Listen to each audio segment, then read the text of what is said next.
So hello everyone, and we're going to be talking about the Windsor Framework and how this is going to change the way that GB businesses trade with Northern Ireland after the 31st of March, which is now going to be the 1st of May, as the UK government has put back the date in recognition of the fact that people essentially aren't ready. So just by means of a very brief agenda, we're going to talk about the Northern Ireland Protocol, which was negotiated as part of the UK withdrawal agreement just after Brexit. And we're going to talk about the kind of problems that posed and what ensued in the interim period between the Northern Ireland Protocol coming into effect and the Windsor Framework being negotiated. And then we're going to do a bit of a deep dive into what the Windsor Framework means. So when we hear reference to those simplified processes for the flow of GB to Northern Ireland goods, what does that actually mean? We'll talk about the UK internal market scheme. And then importantly, this is a re-recording of the webinar that we held on the 12th of March. We were not anticipating quite the volume of e-commerce businesses that attended that course. So we thought it would be helpful in this re-recording to put a few slides in here that refer to parcels and those parcels going into Northern Ireland and what that means for those e-commerce based businesses. And then that leads quite nicely into the UK carrier scheme, to which the fast parcel operators like DHL and Royal Mail and so on have been signing up to. It's a kind of trusted trader scheme that allows them to use the green lane for parcels declared into Northern Ireland. And then we'll talk about two specific schemes which are very much around goods that have additional requirements placed on them, so non-standard goods. So I won't labour the point too much. And then we'll talk about trader support service. This is the kind of free customs agent service that was introduced post-Brexit to mean that goods being imported into Northern Ireland could be done without those importers incurring customs intermediary fees, which would have been very unfair and quite unworkable at the time. I've got a couple of working examples to share with you of how the Windsor Framework should work in practice, and then a little bit about next steps. And then similarly, with all of the questions that we didn't have time to address on the last webinar, we've kind of collated the ones that everybody put into the chat and ones that were submitted to us via email afterwards, and they kind of broke down. There are clearly areas that a lot of you were trying to grapple with, so we've kind of answered these off at the end as well. So we'll have a kind of, I'll be asking myself questions and answering them myself at the end, but hopefully we'll cover everything that's been sent to us. So perhaps on the last webinar, I laboured these slides a little bit too much. The fact is, the Northern Ireland Protocol, it was negotiated. Its purpose was essentially to avoid having a hard border on the island of Ireland. But the very process of the Northern Ireland Protocol actually created a hard border between GB and Northern Ireland, which has caused so much friction and pain for businesses in Northern Ireland receiving goods from GB. Goods flowing from Northern Ireland into GB are, have enjoyed that unfettered access, as was the whole purpose. But the opposite flow of goods has been really, really painful. It also had implications around, EU VAT and excise rules applying to Northern Ireland. It had pretty extensive checks for those non-standard goods, so those phytosanitary and sanitary goods going into Northern Ireland. It was really quite unworkable. I've made some bullet points here, so I won't labour this slide too much. But it had absolutely massive impacts on agri-food products, medicines, veterinary medicines, and so on. And I think because of the tardiness of the protocol being finalised and then brought into force, there just hadn't been enough thought put into, certain sectors. So what happened was, both parties essentially agreed to a series of grace periods, or we call them kind of transitional arrangements. Now we know, those of us who have grappled with GPSR over recent months, the EU has some of the most stringent regulation globally around consumer health and welfare, as well as safety and environmental concerns. So the treatment of those SPS goods, those sanitary and phytosanitary goods, and medicines entering Northern Ireland from here in GB just caused huge issues and massive delays post-Brexit. So we saw pretty extensive grace periods to make sure that Northern Ireland could still stock its shelves with products coming from UK.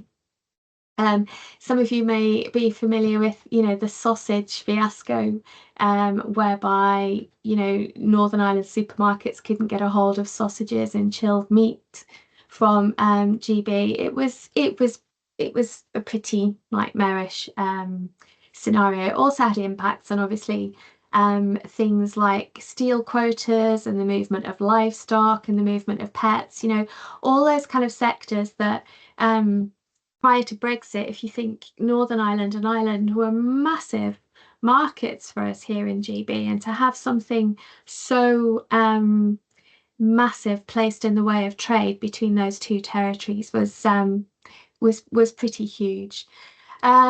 So there were grace periods. They lasted so long, then it all got a little bit messy, and the UK was seen to be overreaching in terms of what it wanted to change about the protocol.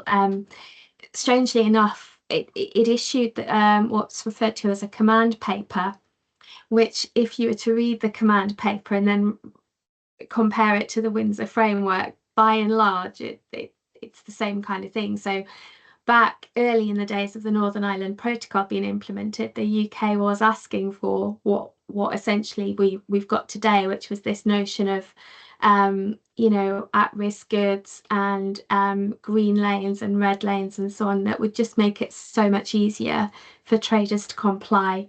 But it all got a little bit messy. Negotiations stalled.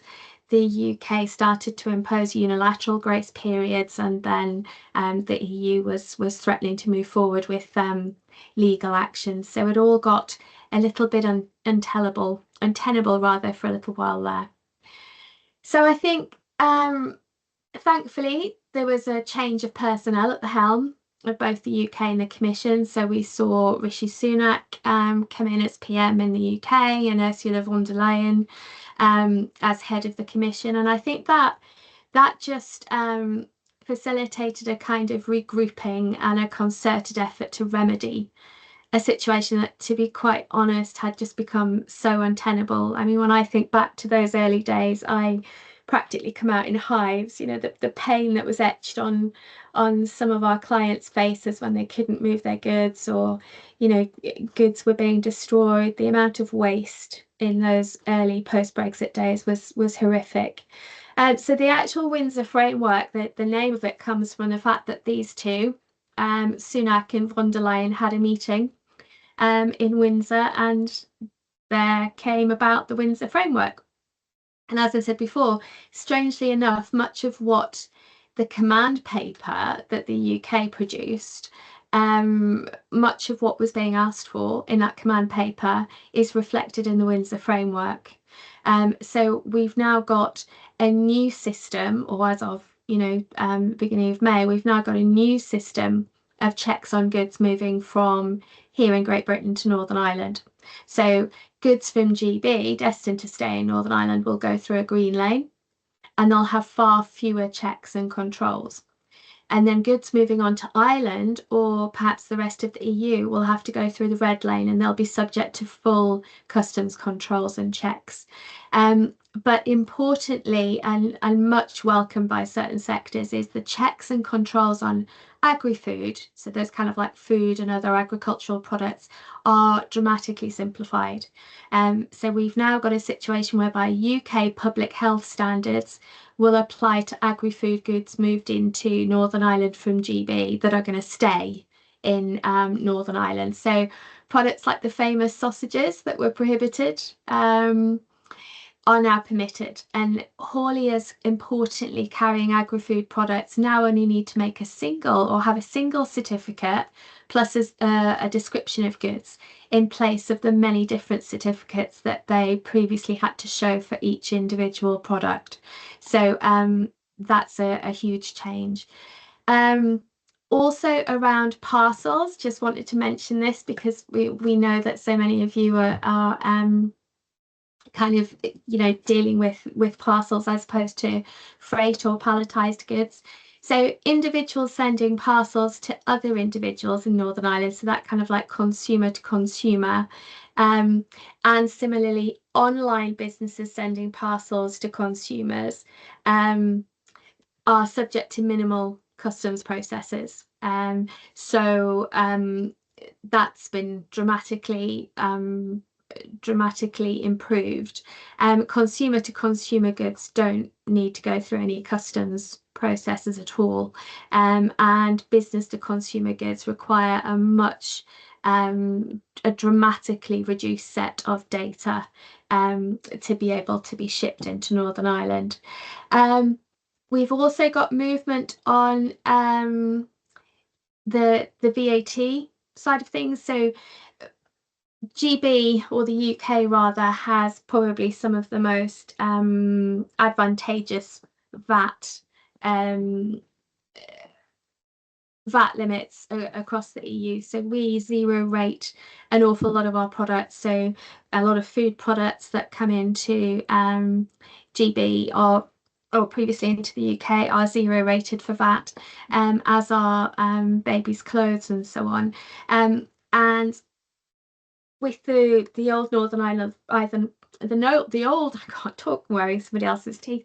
The old Northern Ireland protocol, as was, it had Northern Ireland adhere to EU VAT rules, if you like, which meant that they couldn't benefit from the same kind of zero rating. So now the EU limit on the number of reduced and zero rated goods are disapplied in Northern Ireland, and so Northern Ireland adheres to the UK there, which means that it can benefit from the zero rates of VAT on things like the installation of energy saving materials like heat pumps and solar panels and so on. Those zero rated goods now apply in Northern Ireland as they do in GB. One of the other big movements forward is that medicines placed on the market in Northern Ireland are now regulated by the UK regulator rather than the EU's regulator, with all UK approved medicines available for sale there, which is fantastic. And then plants, seeds, trees, used farm machinery and so on can move pending certain conditions are met. And I've got a slide on that later on. I'm not sure there's many of you on this call that applies to, but you never know. So things like plants and seeds are now covered by existing UK-wide plant passport scheme rather than full EU certification. That's had a massive cost saving. So it equates to an annual fee for a trader now of £120 as opposed to a payment of £150 per movement before the Windsor Framework. And even agricultural and forestry machinery, pre-used agricultural forestry machinery can carry a single plant health label indicating that it won't move into the EU, and now that can be moved really straightforwardly from GB into Northern Ireland. And just generally, I don't want to spend too much time on this, but it just opens up trade between GB and Northern Ireland in a way that the old protocol just didn't. So it's going to help massively. The only area that still remains kind of unresolved is around veterinary medicines. Again, I'm not sure many of you this applies to either, but the EU and the UK still haven't kind of come to an agreement on how veterinary medicines should be treated. So essentially, there's another grace period. It just keeps getting extended. It's in place until the end of 2025, pending a kind of permanent solution. So we wait and see. It's just another thing that I keep on my list to periodically go and check. And I think why the EU feels quite comfortable about this is that by and large that EU single market that they protect so carefully and rightly so is quite well protected under the Windsor Framework. So the UK, we have to share a lot of customs data with the EU, so the EU can spot any unusual trade patterns. Say there was a large increase in movements of a particular type of goods from GB to Northern Ireland, it might indicate that trade easements are being abused and there's kind of like fraud and deliberate avoidance of duty being paid. Companies using the trusted trader scheme, so that's what we refer to when we say the UK internal market scheme, which I've got an entire slide on. They can have their authorization revoked or suspended if they're found to be abusing it. And there are certain thresholds that we all have to meet in order to be granted authorization to use UK IMS. We need to be in good financial standing and have a clear understanding of our obligations under the scheme. And then finally, those sanitary and phytosanitary goods that have caused issues in the past, by labelling products going into Northern Ireland as not for EU, that's just being phased in at the moment, actually. It just means that there's enhanced surveillance and enforcement around those goods.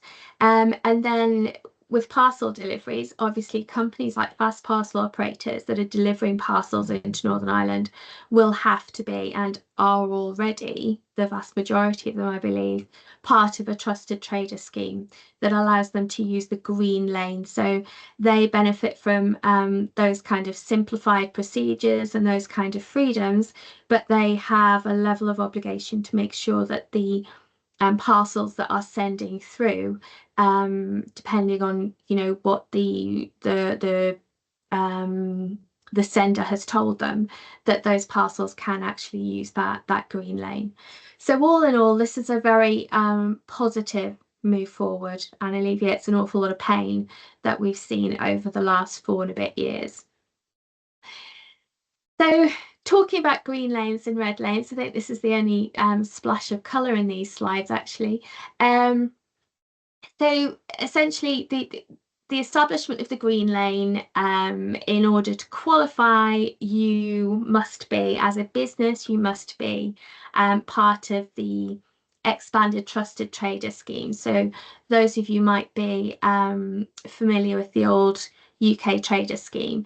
The UK internal market scheme is kind of like an expansion of that. And you must be able to provide a list of goods that you would normally move into Northern Ireland and obtain proof that those goods are going to remain in Northern Ireland, which we'll come back to shortly. These kind of goods are subject to radically simplified customs procedures. So, movements will use ordinary commercial data, so that kind of information that might be provided into TSS, the Trusted Trader Support Service. All that kind of data that can be extrapolated from invoices and transport contracts and so on. There's no customs commodity code. It's just a goods description. And where goods go through the green lane, they'll be automatically treated as internal UK movements for tariff purposes. So no requirement for rules of origin, no customs checks, except where there's kind of risk-based or intelligent-led operations that are targeting that criminal activity that I talked about before. And there's no further process involved, so they've kind of scrapped the the laborious 80-field supplementary declaration. But then conversely, we've got the red lane. So where goods go through the red lane, they're subject to full customs processes and procedures. So they're goods that are destined for the EU market, or where the final destination is unknown. So where you cannot guarantee that the goods are going to remain in Northern Ireland. So those goods will be subject to applicable customs duties and the kind of checks that you would expect with full customs controls. Obviously, those payment of duty will be as per the common external tariff, which is the EU's own tariff system. Where you can prove latterly that the goods, were staying in Northern Ireland, then you can apply to use the tariff reimbursement scheme to reclaim that duty that was either paid or deferred. So this is the green lane and the red lane. Now the UK internal market scheme, which is kind of like the framework that that under which this red lane and green lane scheme sits under. So it's a much simplified but expanded version of the old UK trader scheme, like I said. So importantly, to be part of UK IMS, you no longer have a requirement to have a physical premises in Northern Ireland, but instead you can have a customs intermediary or a representative, which could be TSS. If you've registered with them, you can put your TSS number in there when you're applying for UK IMS. Importantly, the threshold below which companies involved in further processing, and I mean commercial processing here, I might have caused a bit of confusion the last time. So companies that are shipping goods to Northern Ireland for the purpose of commercial processing can now be much larger than was allowed under the Northern Ireland Protocol. It was limited to companies with turnover of under 500,000, whereas now those companies can be up to 2 million turnover. And similarly, they can be even bigger than that if they're shipping products for processing that are kind of animal feed, healthcare products, construction products, and so on. But overwhelmingly, the whole UK IMS scheme, it just mandates a much simplified data set when moving goods into Northern Ireland. So it replaces the requirement for commodity codes with a trader goods profile. Now, if you imagine when Brexit first hit and you all felt this kind of firsthand, if you were a business that had only ever traded with the EU, the kind of notion of commodity codes was just, horrific, trying to classify all of your goods in the short amount of time that you had. So we're kind of, now that you've got that all clear and you know exactly how to classify your goods and what the commodity codes are for your goods, we're now saying you don't actually need that for Northern Ireland. So now, instead of commodity codes, we'll use this trader goods profile. So if you use the old UK trader scheme, then HMRC can automatically populate your trader goods profile based on the data that they hold about previous goods movements that you've made into Northern Ireland, which is helpful. But even if you didn't use UKTS and you're new to this, then there's a straightforward process to populate those fields, and obviously the likes of TSS is there for support to help you populate those fields. What else do I want to say about this? There's also the authorization to use entry and declarants records, which is a process that runs alongside the UK IMS. It's not permitted with TSS, but if you are using a carrier that's making your declarations, then you can potentially use entry and declarants records. There are quite strict rules with where and when you can and you can't use UK IMS. So where it's possible to use the system is where goods are obviously not at risk of entering the EU, so they're going through the green lane. They're standard goods, so they're referred to as category 2 goods. They're already in free circulation in Great Britain and will be moving to free circulation in Northern Ireland. And then they're moving via direct transport from here in GB to Northern Ireland. And that will actually include goods moved under transit as well. And where they're not covered by any exclusions. Now, category 2 goods, we know they are excise products and goods subject to EU import controls. So they can be moved under UK IMS. Category 1 goods, which are not able to use UK IMS, are those goods that are restricted or banned. So it also covers goods that are subject to EU quotas and goods subject to trade defence measures and so on. So it's a much simplified set of data, but there are quite strict times or rules as to where and when you can use UK IMS. I've given there's a box there that actually lists the kind of simplified data set, if that would be useful for anybody.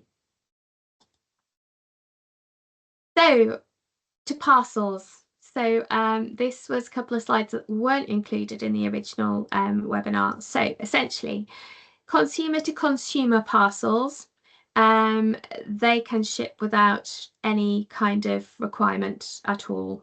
So a consumer doesn't need to be registered with UK IMS or anything like that. B2C parcels, so that's businesses sending parcels to consumers. Obviously, there's a reduced set of data that you need to provide to your carrier, be that DHL or DPD or Royal Mail, and that's typically going to be the weight, the recipient, and a simple description of the contents. Could just be shampoo. You don't have to register for UK IMS if the carrier is registered under the UK carrier scheme.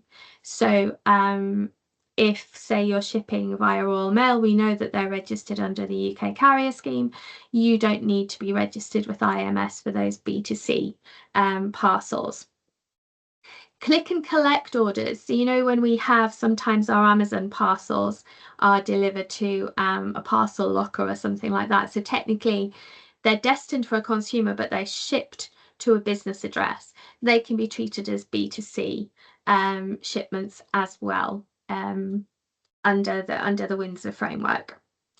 Now, B2B parcels, so businesses sending parcels to other businesses. So they must be treated as per kind of freight arrangements laid out in the Windsor Framework. So there's still that reduced set of data that you provide to the carrier. So you're only really listing stuff like the importer, the value of the goods, the country of origin, gross mass, basic description of the goods. So shampoo, and then importantly your UK IMS number.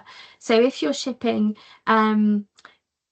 parcels business to business, then you must be registered with UK IMS to use the green lane. Some parcel carriers will make the declaration for you, or you can the business can use TSS if you want to. B2B goods classed as not at risk with a value up to £135 don't require a UK IMS registration. So if you are a company that's always shipping to businesses and it's always low value goods that fall under that £135, then you may not need to register with UK IMS. The carrier can ship B2B parcels without a full customs declaration, providing the importer. So the importer can be either the GB company that's sending the goods, or it can be the Northern Ireland company receiving the goods. But it's really for you to determine with your business customer who's going to take responsibility. And whoever takes responsibility for importing the goods into Northern Ireland must be registered or authorised under UK IMS. The carrier again can ship a B2B parcel without a full customs declaration, making sure that the goods are for sale or for final use in the UK, so within Northern Ireland, and providing the shipment meets UK IMS criteria. And really importantly, when we're using the UK IMS, the scheme, we have to maintain records for 5 years. So much of international trade compliance is around documentation and maintaining that documentation for the required period of time. So where we're using UK IMS, we must keep records available for 5 years, and they must be readily available to HMRC if they wanted to inspect those records. So the UK carrier scheme, this is what is allowing so much of the simplified procedures around parcels to happen. So obviously we know fast parcel operators, they're often referred to as express carriers as well. They are basically couriers, those companies that work pretty hard to make sure that we get our parcels almost, next day. They clear vast volumes of parcels, on one import declaration. They're all about speed, they're all about volume. They must be authorised under the UK carrier scheme to be able to ship parcels in the way that I just went through on the previous slide. So most of the fast parcel operators are authorised under this scheme. They've been enrolling for it right the way up until mid last year. The scheme, as I said on the previous slide, is only permitted for those consumer-oriented parcels. So there's business to consumer, consumer to business, and consumer to consumer. So conversely, to qualify, a shipment under that scheme must be obviously not B2B, because we know those B2B parcels have to be moved via freight arrangements as per the Windsor Framework. They can't ship category 1 goods, which, as I mentioned on the previous slide, are those restricted or banned goods, or those subject to quotas and trade defence measures and so on. And there's a weight limit of the scheme as well. So it has a weight limit of 100 kilos if it contains a single item, or 31.5 kilos if it contains more than one item. So those of you looking to ship to consumers, then I would urge you to check that your fast parcel operator is authorised to use the UK carrier scheme, and then you can benefit from those very straightforward procedures. I don't really want to labour the point on this one, because I'm not sure, looking at those of you that registered the first time round, were really in the agri-food retail space, but anybody that is, and we're always quite happy for you to educate other people within your network. The more we talk and the more we share tidbits and advice, then the better we get at this stuff. But essentially this scheme, the NI Retail Movement Scheme, is what allows the better flow of agri-food retail goods into Northern Ireland. So thinking about those sausages that were prohibited in the early days of Brexit. So it's kind of, it's going to be a benefit to retailers that are selling finished goods to end consumers, hospitality venues, businesses providing food to the public sector, and so on. I've listed some of them. A couple of call-out points are both, the GB seller and the NI receiver or the importer. They both have to be registered food business operators, and that's pretty standard across food regulation globally, not just the EU. You need to be accredited in some way, or registered with your local authorities. And both the exporter in GB and the Northern Ireland importer have to be registered on this scheme to be able to use it. It doesn't entirely do away with an export health certificate requirement, but it you can apply for an annual one which, as I said previously on the slide, reduces the cost quite dramatically. It doesn't negate having to make a pre-notification via the Traces NT account, which is basically Northern Ireland and the EU's equivalent of our APHA, Animal Plants Health. Oh, right, it's very late. I'm not doing very well with my acronyms. So there must still be pre-notifications of those goods going into Northern Ireland via the Traces NT account, which feeds into DERA. And most importantly, as with any kind of, heavily regulated goods, there are strict kind of labelling instructions and guidelines around packing lists and so on. But anybody that wants further information, obviously reach out and we can do a deep dive into this particular scheme. But it looks promising in terms of being able to kind of reinstate the flow of this type of goods into Northern Ireland after 4 years of unilateral grace periods and a lot of argy-bargy on both sides, really. The next scheme is the Northern Ireland Plant Health labels. So this concerns some of those other products that I talked about, those other goods. So there's plantain seeds for planting, seed potatoes. I love my job. 1 minute I'm talking about, seed potatoes, or it could be, what was I talking about the other day? It was actually beeswax, and then I can be talking about parts of guns being exported. There are honestly no 2 days the same in my job. I love it. And then the other set of goods that fits into this are agricultural and forestry machinery and vehicles. So it's very similar to the previous scheme, to be honest. It sets criteria for both the exporter and the importer to adhere to in order to be signed up to this scheme. So, the plants and the seeds that are being exported must be grown by professional growers here in GB. And as the exporter, they must make sure that, they take a certain level of control over making sure that the products meet the plant health requirements. So they must check for pests and diseases and so on. Again, the products have to stay in Northern Ireland. Otherwise, there would have to be a phytosanitary certificate required if there was a risk of those products going into the EU via Southern Ireland or so on. And then importantly, the importer in Northern Ireland, so the company receiving the goods, must be a business registered with DERA, which is Northern Ireland's equivalent of our DEFRA here. And they're registered as a professional operator. And they're signed up to the scheme. Again, similarly to those agri-food products on the previous slide, there's still kind of like a pre-notification that needs to be made to alert DERA of the fact that, these goods are going to be arriving in Northern Ireland.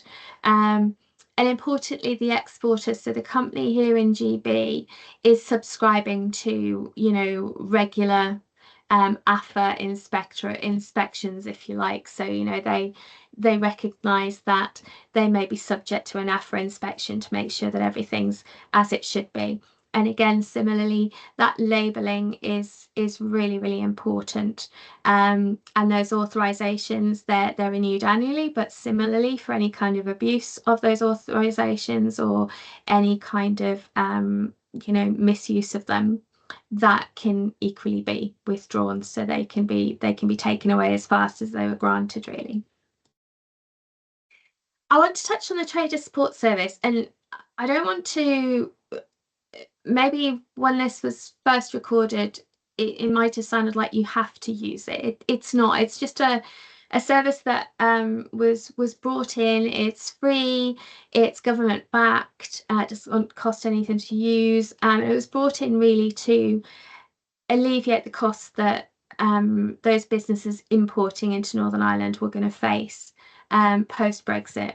And it's here to stay. I mean, there's a tender out at the moment to extend the service beyond, I think, the current support ends at the end of 2025, and I think UK Gov's gone out to tender to extend it. So it's a free to use digital platform. It provides a level of assistance and training, and you can use it, but there are certain ways that it works when kind of collaborating with the internal market scheme. So I've split these here into pre-movement and post-movement.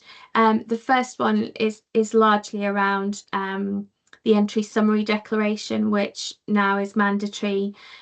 So TSS can help make a pre-movement declaration. So that's a combined declaration where it's both an entry summary declaration, and it also contains that commercial information, that internal market information, where the goods are going to go through the green lane, so there's goods not at risk.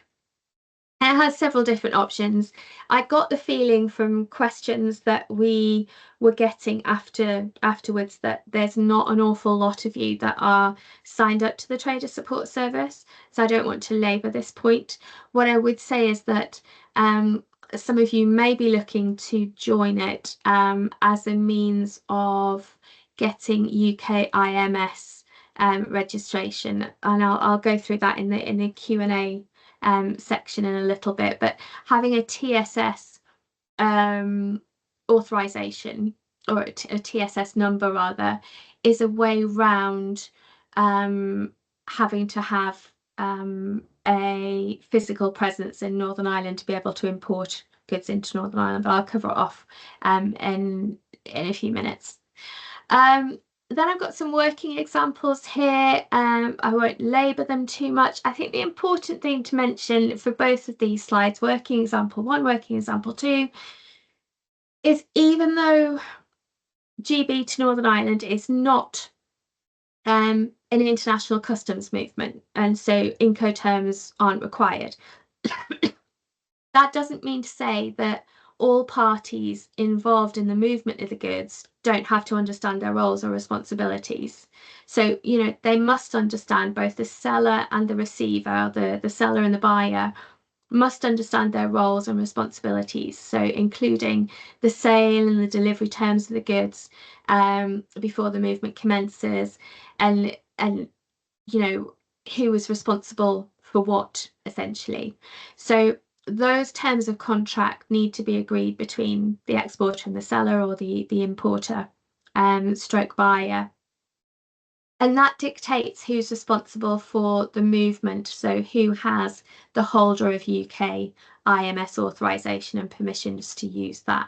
So if you are the, you know, if you're the GB business and you're going to take responsibility for always shipping to your Northern Ireland business customers, you're going to take responsibility for importing the goods into Northern Ireland, then you would register for UK IMS and make sure that you know, you have that that authorization at the disposal of whoever is dealing with your shipment.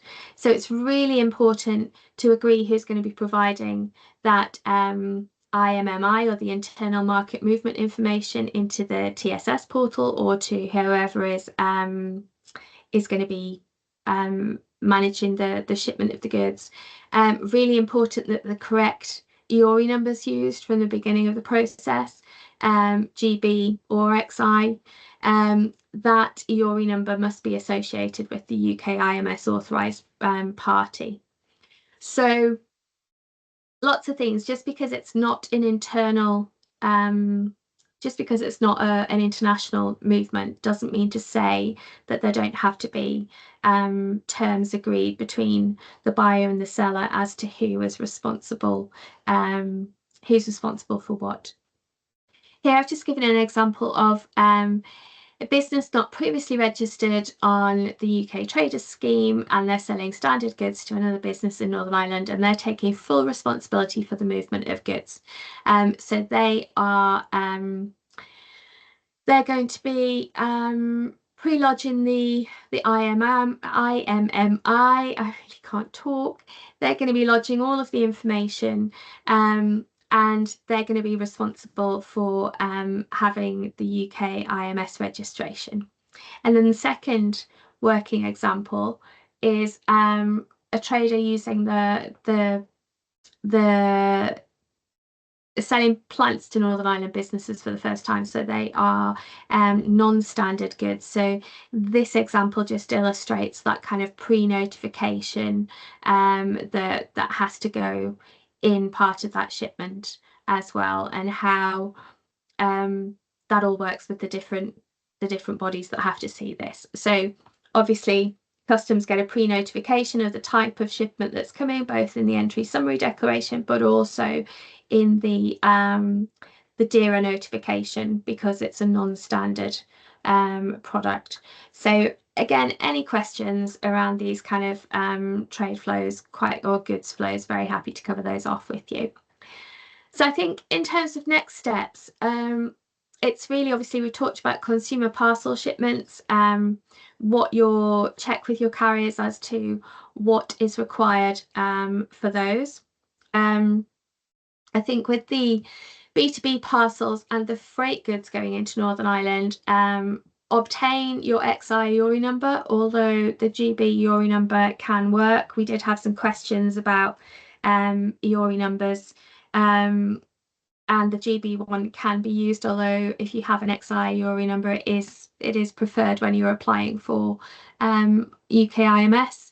You don't have to use the Trader Support Service, but it's there as a resource if you need to. And obviously, if you're sending B2B parcels or palletized or freight goods, then you must be registered with UK IMS if you're going to be declaring those goods into Northern Ireland under those simplified procedures. And then obviously if there's anyone that sits within the sectors impacted by the agri-food kind of stuff, or the other phytosanitary measures, then we know that there's those two additional schemes there that you can take advantage of. I do apologise, it's very late at night and I do feel like I'm wearing somebody else's teeth, but hopefully some of this is making sense to you. When you'll kindly, we ran out of time the last time, but when you will kind of put your messages or your questions, sorry, in the chat, we went away and we kind of collated them, and I think we've broadly split them into these kind of topics, and hopefully I can clarify some issues here so you all go away knowing what you need to do. So the first one was EORI numbers. So we had a few people asking, as we already have an EORI number, do we need to register for a separate XI EORI number to use for the Northern Ireland process? Somebody else was asking if we have a UK IMS number associated with our GB EORI number, and we use an indirect representative, so Royal Mail, would our GB EORI number suffice? And then there's somebody else asked if we have a UK IMS number associated with our GB EORI number and we use an indirect representative. Yeah. So for clarification around EORI numbers, UK government's official line is that businesses in GB can apply for UK IMS using either their GB EORI number or their XI EORI number, but preferably an XI EORI number if they have one, and if that's possible. I think this is a bit more of a statistical measure than anything else. But what I would say to the company that emailed in that already has a UK IMS registration linked to their GB EORI number, that's perfectly fine.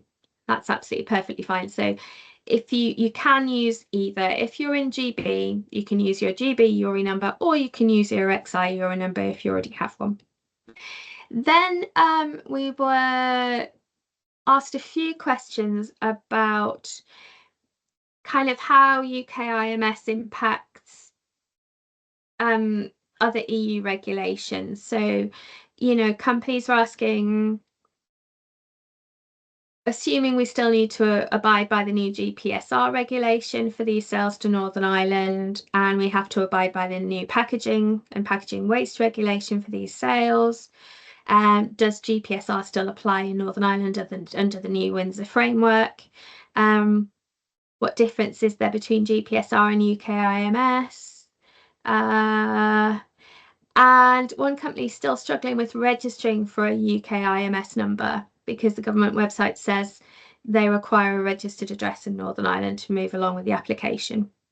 So, because of the Northern Ireland Protocol and the Windsor Framework, I feel like I must just bore you all with how many times I say this, but because of these two pieces of legislation, Northern Ireland remains technically in the EU single market for the purpose of goods. So most EU regulation applies to goods imported into Northern Ireland. So GPSR and all of the other harmonised safety regulation to which we have to adhere for the CE mark and so on.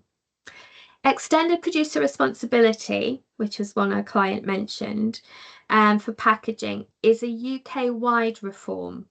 So the UK has a certain level of influence as to this regulation that impacts the 4 countries of the Union, if you like. But obviously Northern Ireland is part of the UK, so is impacted by what the UK wants to do around sustainability regulation, but it also has to comply with EU regulation. So it will be impacted by the new product packaging waste regulation, which I think we're doing a webinar on the 30th of April now. We had to move it. So it will be subject to that new waste regulation. Around sustainability regulation for Northern Ireland, DERA is a really good source on that regulation in terms of what's applicable in Northern Ireland. Now, regarding the UK IMS registration, so there's a couple of you are struggling to get registered. So if you don't meet the criteria to apply as a business established in Northern Ireland or with a fixed place of business in Northern Ireland, you can apply as a business that's established in any other part of the UK. But in this case, you have to have an indirect customs representative in Northern Ireland. So if you're registered with TSS, or if you go ahead and register for TSS now, you can state that TSS is your indirect customs representative. And then as part of the application, provide your TSS customer account number as part of that registration. So hopefully that helps. Returns to GB, so treatment of returns to GB. We had a client ask, we sell goods to other businesses in GB, so B2B. Those GB customers in turn, we send goods back to Royal Mail. Yeah. So the flow of Northern Ireland to GB goods is not impacted by the Northern Ireland Protocol or Windsor Framework at all. So those returns to GB from Northern Ireland will be as they've always been. I hope that explains. We had a lot around e-commerce businesses, and I'm so sorry to everybody that I just neglected to include those kind of like parcel slides. So hopefully they've helped today. We had clients ask, UK IMS registration, do I need to be registered as an e-commerce business? I sell art through Etsy, just the occasional sale to Northern Ireland. Do I need to get an XIORI number and join TSS, or would this be covered by Royal Mail? And then another, we sell diamonds and finished jewellery into Northern Ireland that are going to stay in Northern Ireland. We use Royal Mail. So hopefully what I've presented today may clarify the situation a little bit. Royal Mail, like most fast parcel operators, is registered under the UK carrier scheme, so they can ship all B2C goods via the Green Lane with a limited set of data from the business here in GB that's sending the goods. So it'll be things like weight, recipient, and a simple description of contents. Your carrier, so Royal Mail or whoever, will inform you if there are any goods that can't be shipped to your consumers under that scheme. So if you are selling B2C as an e-commerce provider, you do not need to be registered on UK IMS if your carrier is registered under the UK carrier scheme. So hopefully that's clarified that situation for some of you. Then declarations from Northern Ireland business customers. Yeah, so a lot of you understandably concerned about how do you demonstrate that those goods that you're shipping to Northern Ireland are going to stay in Northern Ireland, and there were a lot of questions around that. So I can sense the kind of worry there. Essentially, we need some form of written confirmation from our customers, business customers or consumers, confirming that the goods will remain in the UK. So this can be terms and conditions or contractual arrangements. So evidence like commercial contracts, purchase orders, and so on. So if you're an e-commerce business, you could, for example, have a checkbox at the checkout where you ask the consumer who's placing the order for the goods that the goods will remain in Northern Ireland. You can't control whether or not the consumer is telling the truth or lying, but the very fact that they've validated that and they've told you, that goes in your commercial records. So if that sale was queried, you'd be able to produce that. Similarly, maybe a business to business transaction, GB businesses could ask their Northern Ireland business customers to ensure that there's a clause on their purchase order that references that the goods are for the Northern Ireland market. Just some ideas. But if we can control it in the terms and the conditions and standardize check boxes on websites and so on, it kind of becomes a lot easier to manage than thinking that you have to have a specific declaration or a specific form filled out by your customer every time that they place an order with you. Importantly, and as I mentioned before, all this kind of documentation, all this proof we need to maintain for 5 years. It's a little bit like those of you that might have had an HMRC audit for your imports or your exports. It's all about, do you have the proof of export going back 6 years? Do you have the proof of origin going back 4 years, and so on? For this, for those goods going into Northern Ireland, then maintain that documentation and that proof for 5 years. There are a couple of questions around treatment of B2B goods. So somebody asked, what is deemed a Northern Ireland business? Is it those that are VAT registered? And then somebody else said, does the Green Lane simplified process apply to both parcels and palletized goods? So a business, if you think about it, a business can be a business without a VAT registration. There will be a lot of UK businesses that, are below the VAT registration threshold and so don't register until they've hit that threshold. But it is one of the determining criteria that UK Gov uses. So I can understand why this business has asked this. But UK Gov also states that you can use other indicators, like, do they hold a trade or a business account with you?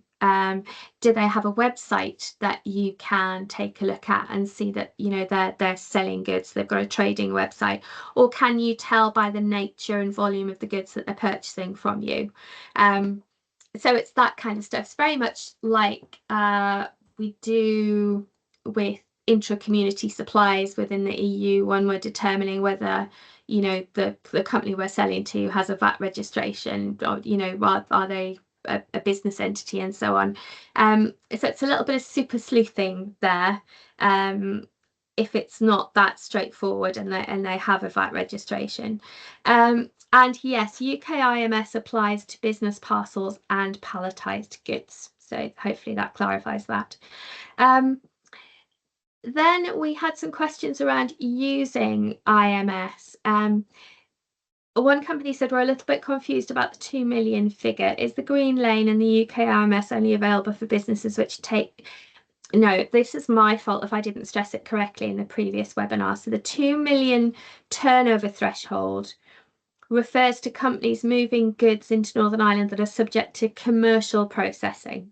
So there's no restrictions on turnover for GB companies selling goods into to end customers in Northern Ireland, be they consumers or business customers. So hopefully that's clarified that. And then, does my business customer also need to be UK IMS registered, or is their VAT number enough? So again, as I've said earlier, maybe a little bit garbled because it's very late, but it's really depending on who is taking responsibility for the import into Northern Ireland. So if you have agreed with your Northern Ireland customer that they will be responsible for the import, then they will have the UK IMS authorization registered, and whether they've got a VAT number or not is almost irrelevant. It's really determining who is going to be responsible for importing the goods into Northern Ireland, and that determines who has the UK IMS registration. Hopefully that clarifies that. And then TSS. So I understand that you would recommend using TSS for support. And yeah, so you can register for TSS as a trader or an agent acting as an intermediary. And I know some clients have struggled with TSS because they feel it's only applicable to those customs intermediaries. There's kind of like two key routes in the application process. So one's for hauliers. So, those companies that are responsible for ensuring the movement into Northern Ireland is authorised before the goods arrive at the frontier. And then for the Northern Ireland importer. And this can be the sender or it can be the receiver of the goods. So you can be registered on TSS as Northern Ireland importer if you're the company in GB sending the goods and also importing them, or whether you're just the Northern Ireland based company that's receiving the goods. But TSS registration isn't mandatory, but it is a free service, and it's basically for those companies that wanted post-Brexit to do their own GB to Northern Ireland declarations rather than pay an agent to do it. But it is, as I mentioned earlier, around registering for UK IMS, that may make some of you think about registering on TSS to be able to use your TSS number as part of your UK IMS registration. Don't you just love these acronyms? Honestly, it drives me crazy. And then finally, carrier responsibilities. So we've not registered for IMS as we do not know if these parts will remain within the UK. As such, our shipments will be red lane goods sent via our fast parcel operators, DHL, UPS, yeah. So this company was asking, will our carriers be responsible for completing the paperwork, or will it be my customer in Northern Ireland? So again, it's whoever's taken responsibility for the import into Northern Ireland. They need to hold the UK IMS registration. And they can apply to reclaim any duty that's paid via the duty reimbursement scheme. So where the goods have gone through the red lane and they're subject to duty as per the EU's common external tariff, and that duty's either been paid or deferred, then the duty reimbursement scheme can be used to reclaim that paid or deferred duty on single and multiple movements as well. And I think, broadly speaking, that is all of the questions that we had kind of collated together. I have taken up, again, an enormous amount of your life that you will never get back. Actually, it's about an hour. Hopefully that's cleared up things a little bit. Obviously, this comes into force on the 1st of May, so we've got a little bit of time to prepare. As always, we're here for support. We're drowning a little bit at the moment because these webinars and the kind of responses that we give and the answers, and we try to get back to as many of you as we can.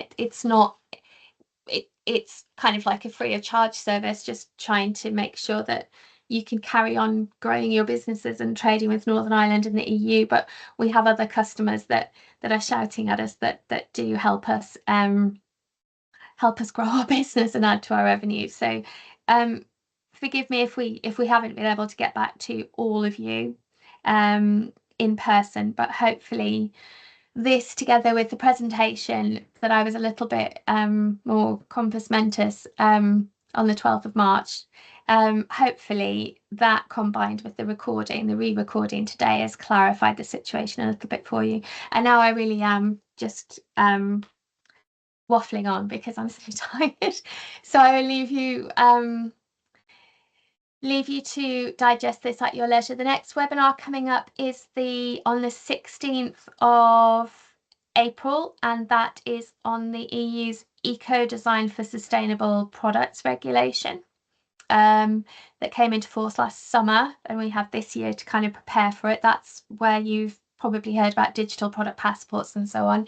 And then on the 30th of April is the new packaging waste regulation for the EU, the webinar that was put back from last week, and apologies for that. So we hope to have you join us on either of those two or both of those two, whichever's applicable. Please feel free to circulate them to your contacts if they're useful. The more we can educate companies about, actually, you can do this a little bit like GPSR, with a little bit of knowledge and a little bit of time to comply. It's all very, very doable. And with so much uncertainty surrounding the US, which is often our go-to market after the EU, I would like to see more small businesses think about taking the EU market by the horns again. It's a little bit more stable in terms of where it's going than I feel the US is at the moment. But again, it's a business decision. But hopefully, join us, and we will impart what information we can. If you could see the thickness of some of these pieces of regulation, honestly, I have such a sad life. Anyway, it's very late, so I'm going to go. Hope to see you at the next webinar soon. All right, take care, everyone. Bye bye.